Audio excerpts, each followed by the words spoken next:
Greetings, my name is Almendrala, and this is my presentation for Catholicism Module 7. And for this presentation, I will be presenting St. Augustine of Hippo. So, a little bit about St. Augustine. He was born in the year 354 AD in Numidia, which is now Algeria in the modern day. And he is one of the most significant thinkers in the Church, writing works such as Confessions. He was born in a respectable Roman family and was very well educated. And because he had no interest in religion initially, even though his mother was very religious, he moved to Carthage to study rhetoric. And there he indulged in many sexual and frivolous activities that tempted him in the cities. And one of his famous quotes was, "Lord, make me chaste, but not yet." Some sources say that he used this as a pickup line, and it was very effective because I guess he fathered a child out of wedlock during his studies. So, the conversion of St. Augustine can be broken into three stages, I guess. His sort of stint with Manichaeism, where he associated himself with this Iranian religion with ideas such as dualism. And this is basically that there are good forces in the world and there are evil forces in the world, which is sort of explained why, or fed into his belief why he felt so empty and so bad about himself and felt this immense guilt. However, with these beliefs, he was still left unsatisfied with them. And the next stage would be with Saint Ambrose of Milan. And upon hearing that he was preaching, Saint Augustine completely shifted in his beliefs, right? And he was introduced to new ways of thinking, especially in the Christian ways of thinking. And it was after this sermon with Saint Ambrose of Milan that he heard the voice.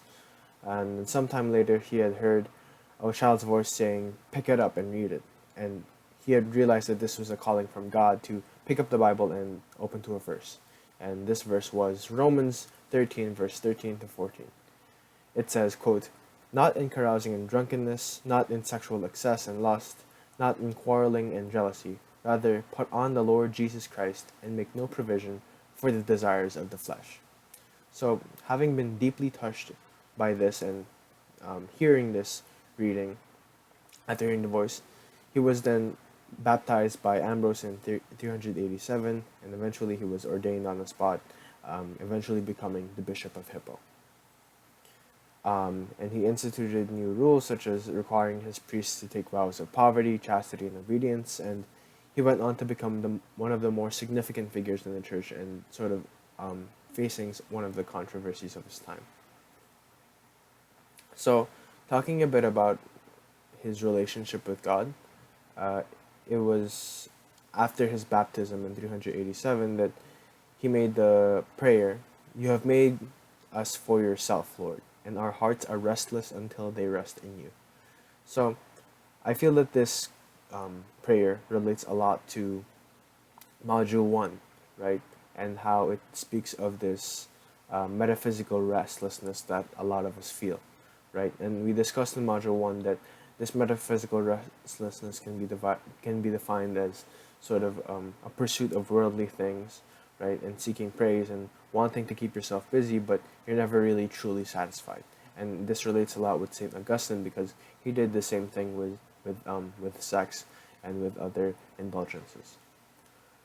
And it also relates to another aspect of Module 1, which is his natural religiosity and the desire to answer life's big questions and a relationship with the divine. And we can see this with his earlier religious stints. So a bit about how his relationship with others had changed as well, right? I think that this is just because he tackled one of the major controversies of the time in the church. Because at that time, many Christians were being persecuted for being Christian. And so they gave up religious doctrines and scriptures to avoid being killed.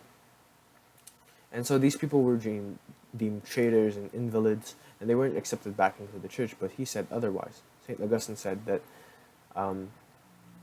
we should accept these people back into the church and not reject them, right? And we can integrate them back into this system. And I feel like this relates a lot to Module 2 of the Catholicism course on love. Because this agape, self-giving type of love is not only administered to those that do us good, to those that that are just and righteous. It's also given to our neighbor, which includes everyone in the world, even those that trespass against us. Because in the same way, Jesus showed that same love for us, even though we sin against him every single day. So, the way St. Augustine impacted praying and celebrating the sacraments is it relates a lot to the other point that I had just mentioned, in that traitors were seen as having committed a mortal sin by abandoning the church, and those that wanted to come back and become religiously associated through priesthood and whatnot, it was seen that these people, when they administered the sacraments, it was not as valid. However, Saint Augustine points out that these people, the ones that are administering the sacraments, are not the ones that determine its validity. Instead, it is through the power of God that acts through the sacraments, that acts through whoever the minister may be, whether it's someone that is completely righteous or someone that has abandoned the church, right? So he said that the sacraments are still valid, which established that God is the one that acts through the sacraments, and its validity does not depend on the person administering it, but rather through God Himself and His power. So the reason why I chose St. Augustine is because throughout the entire course we've been just hearing little snippets of him, and I really wanted to do a deep dive on his life and his conversion. And I see that it's a really good example of how God works through not necessarily holy people, because he was someone that indulged in worldly desires and worldly pursuits, right? He was an intelligent man, so he this contributed to how he preached as well. But um, I guess it could also suggest our worldly desires for intelligence and status as well. So I feel like that speaks to me and how I pursue worldly things. So that's why I chose Saint Augustine. These are my citations, and thank you for listening to my presentation.